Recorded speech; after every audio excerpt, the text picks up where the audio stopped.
भूयात् योजनानां शतैरपि मुच्यते सर्वपापेभ्यो विष्णुलोकं स गच्छति सदा। गुजरात के नववर्ष, यह शब्द मैं इसलिए प्रयोग कर रहा हूँ, इस भारतवर्ष में नया साल अलग अलग राज्यों में अलग अलग तिथियों पर मनाया जाता है। तो गुजरात का हिंदू अपना नया साल दीपावली से प्रारंभ करता है। इस नववर्ष पर पूज्य दामोदर दास जी के आतिथ्य में आयोजित नववर्ष मिलन महोत्सव, और संतों का मिलन हो तो स्वर्ग से भी ज्यादा सुख और पुण्य की प्राप्ति होती है। और अध्यक्षता संत समिति के राष्ट्रीय अध्यक्ष पूज्य अविचल देवाचार्य जी महाराज। और आप सबने सुना भी कि संत समिति के इतिहास में लगातार चौथी बार ये बाबा किसी को बर्दाश्त थोड़े करते हैं अपने नेतृत्व के रूप में, भगवान को तो बर्दाश्त नहीं करते। और अखाड़ा परिषद के महामंत्री जी बैठे हैं, पूछिए हर बैठक में जो है नए चुनाव की बात होती है। ऐसी परिस्थिति में गुजरात के वरिष्ठ सारे पूज्य संत, बार बार नाम लिया गया है और सब एक दूसरे से परिचित हैं। जगत गुरु रामानंदाचार्य पूज्य वैदेही वल्लभ देवाचार्य जी महाराज, क्योंकि नाम लेते समय कई लोगों ने गलतियां की थी, तो मैंने कहा कि ये अब ध्यान में रहना चाहिए कि वैदेही वल्लभ देवाचार्य जी महाराज। मुझे बस दो बातें करनी है कि नया वर्ष प्रारंभ हो रहा है कुछ नए संकल्पों के साथ, और अगर लगता है कि 10-11 वर्षों के शासन में गुजरात के बेटे नरेंद्र मोदी ने देश को निरापद बना दिया है तो सावधान होइए।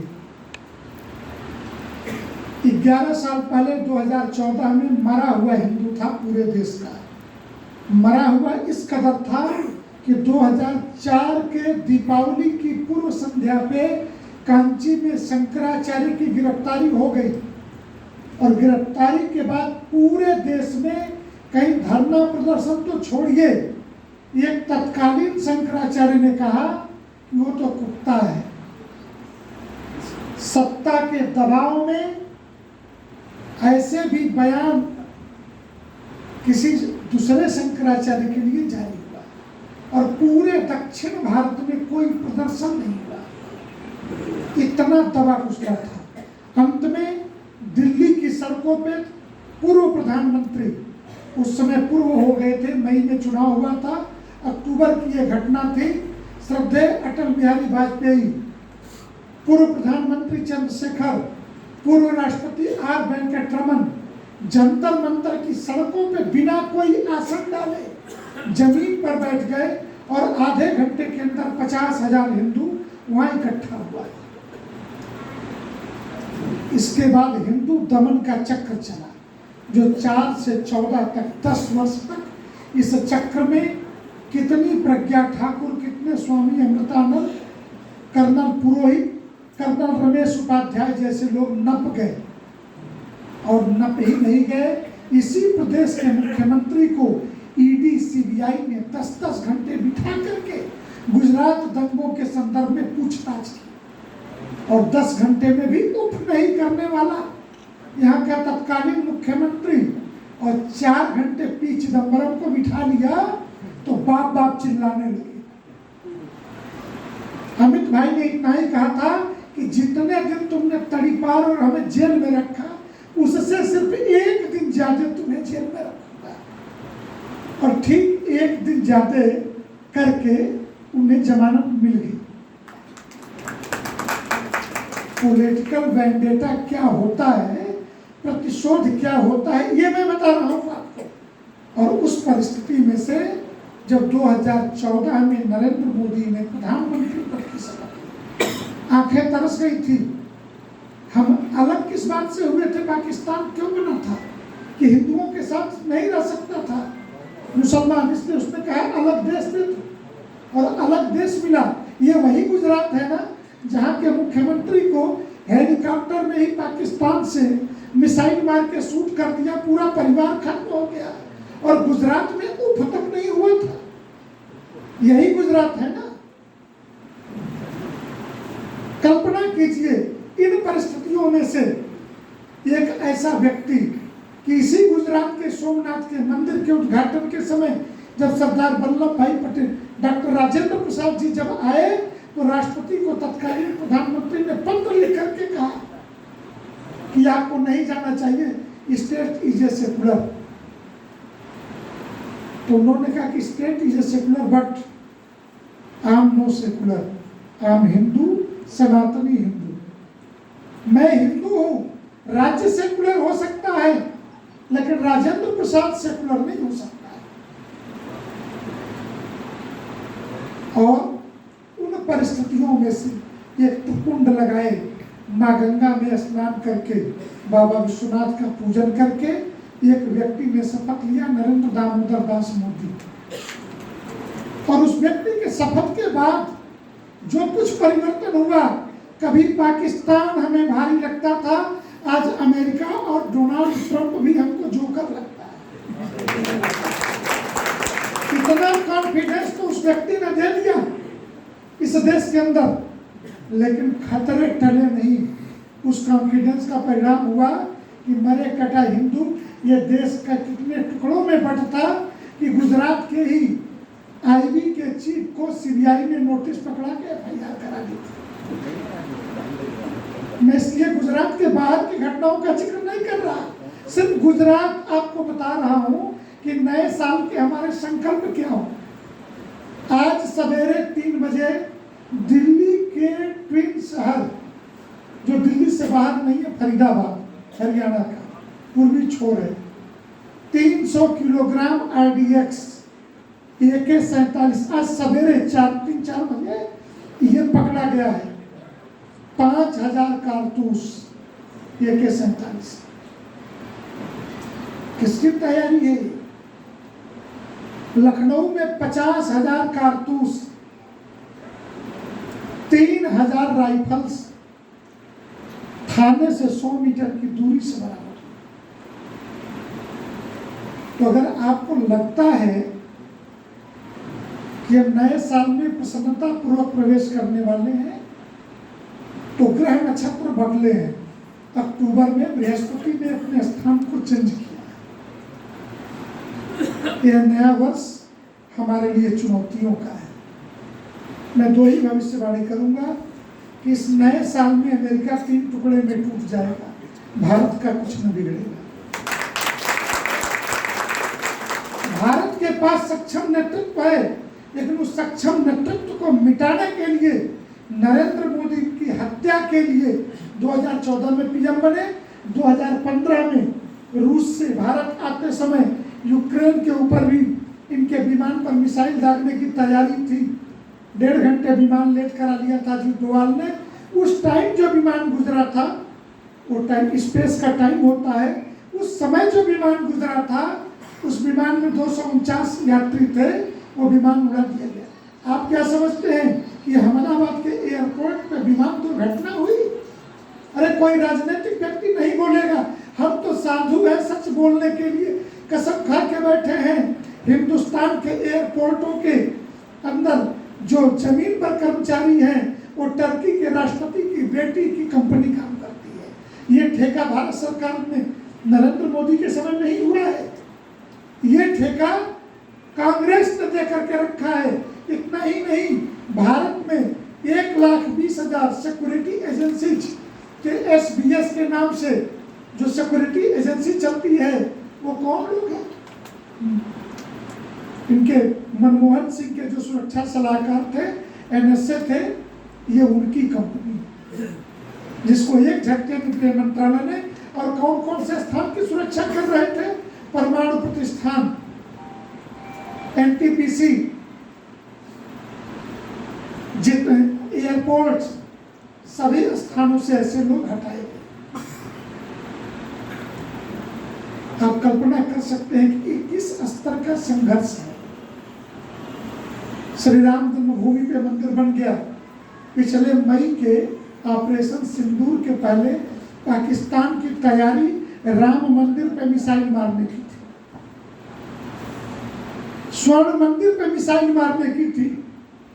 48 घंटा पहले हमने ही उसे ठोक दिया। और डोनाल्ड ट्रंप को दर्द क्यों हुआ? दर्द इसलिए नहीं था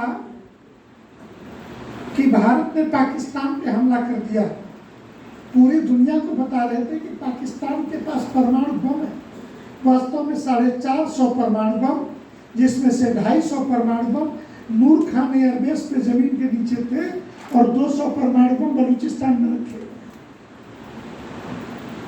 तो ये नूर खान एयरबेस पे भारत ने मार करके ये बता दिया कि हमें पता है कि तुम्हारे परमाणु बम कहाँ रखे हैं। बस बात इतनी सी बताई, बौखला गया अमेरिका। और 3 दिन पहले की घटना है, अमेरिका ने कहा कि पाकिस्तान परमाणु परीक्षण। अरे झूठ क्यों बोलते हो? पाकिस्तान कोई अरे जो खाने भी ना मर रहा है भिखारी, वो परमाणु परीक्षण करेगा? जिसके यहाँ चीनी 900 रुपए किलो बिक रही है, वो परमाणु परीक्षण करेगा? और यहाँ तो प्याज के चक्कर में हम सरकार बदल देते हैं।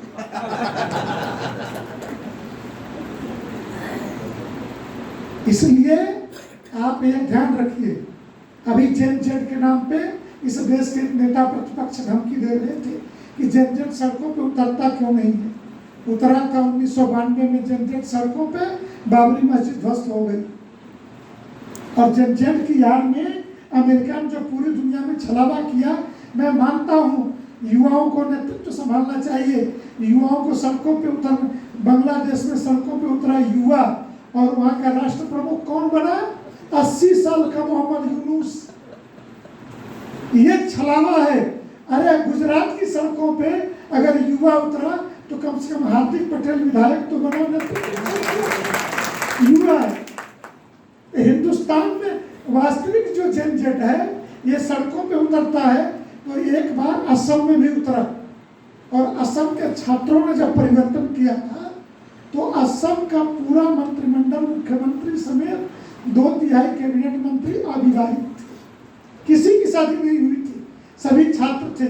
प्रफुल्ल कुमार मोहंतो के नेतृत्व में उस असम की राज्य सरकार बनी थी। इसलिए हिंदुस्तान के युवाओं को ये बात नहीं बतानी चाहिए कि जेनजेड कैसे उतरता है। नेपाल में कहा कि जेनजेड की क्रांति हुई, युवा सड़कों पे न्यू जनरेशन उतर रहा है। अरे 75 साल के सुशीला कार्की को तुमने, जो एक्स जज थी वहाँ के सुप्रीम कोर्ट की, उसको एक 75 साल की बुढ़िया माई को तुमने वहाँ का प्रधानमंत्री बना दिया। ये कौन सा जेनजेड है? इससे तो अच्छा शास्त्रों ने कहा नित्य बुद्धोपसेविना अभिवादनशीलस्य नित्य बुद्धोपसेविना ते चत्वारि वर्धयन्ति आयुर्विद्या यशोर्बलम।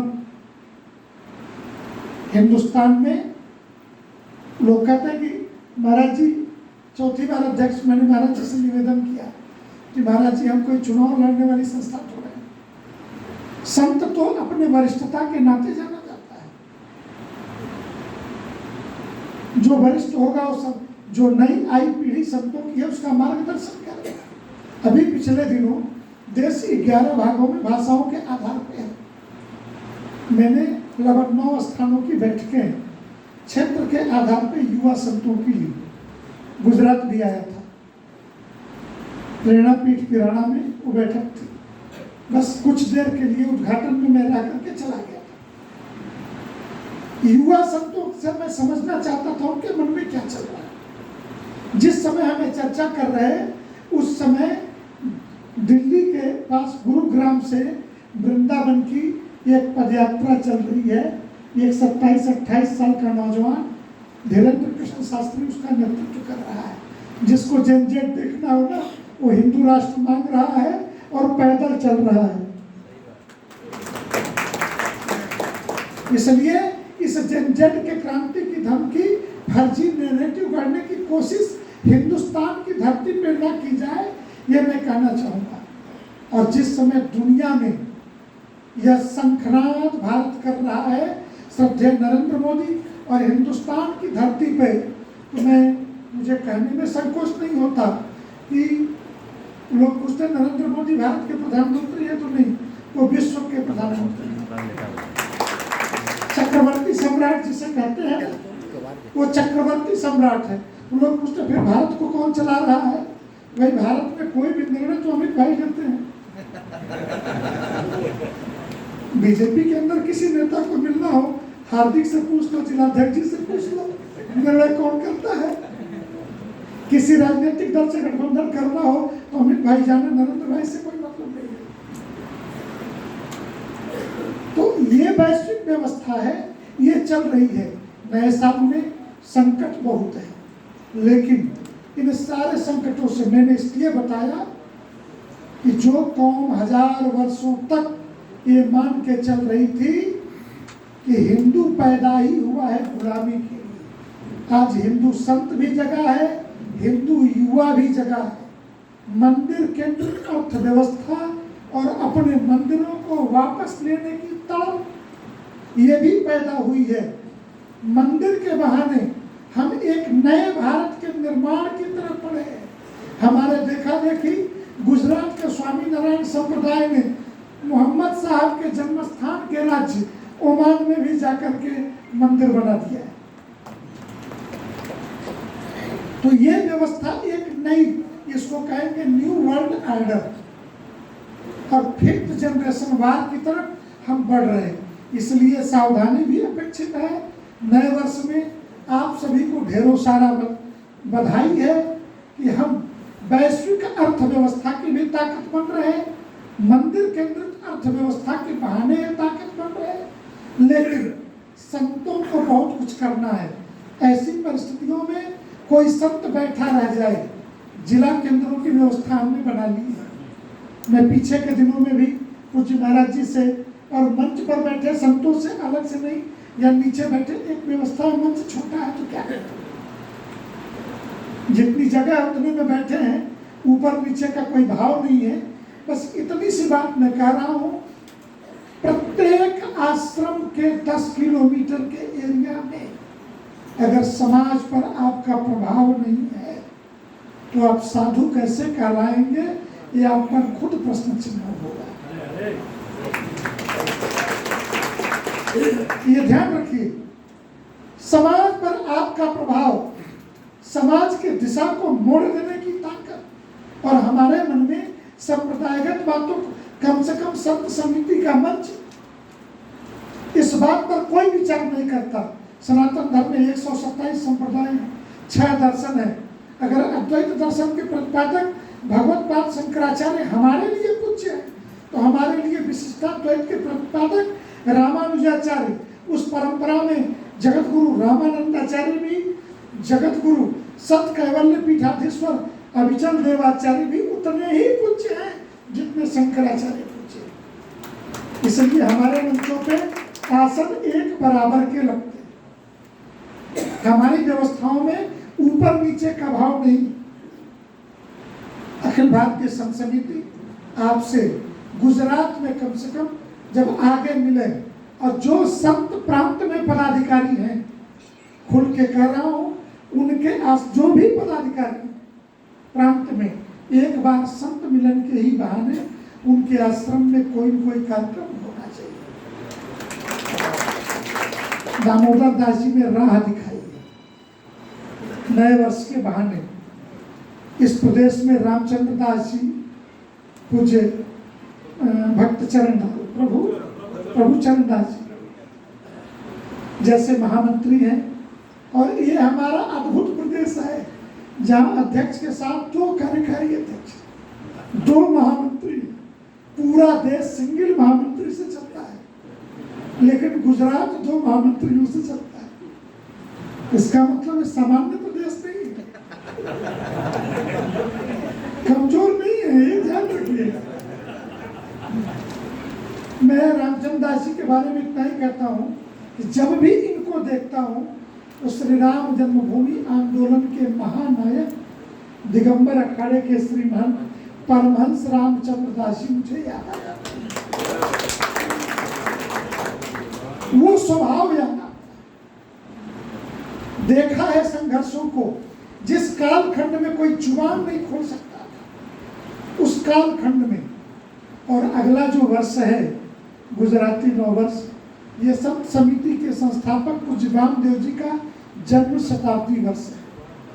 ठीक, दुनिया को पूरे वैश्विक ऑर्डर को, वर्ल्ड व्यवस्था को बदल देने वाले हिंदू समाज के प्रतिनिधि संगठन राष्ट्रीय स्वयंसेवक संघ का शताब्दी वर्ष चल रहा है।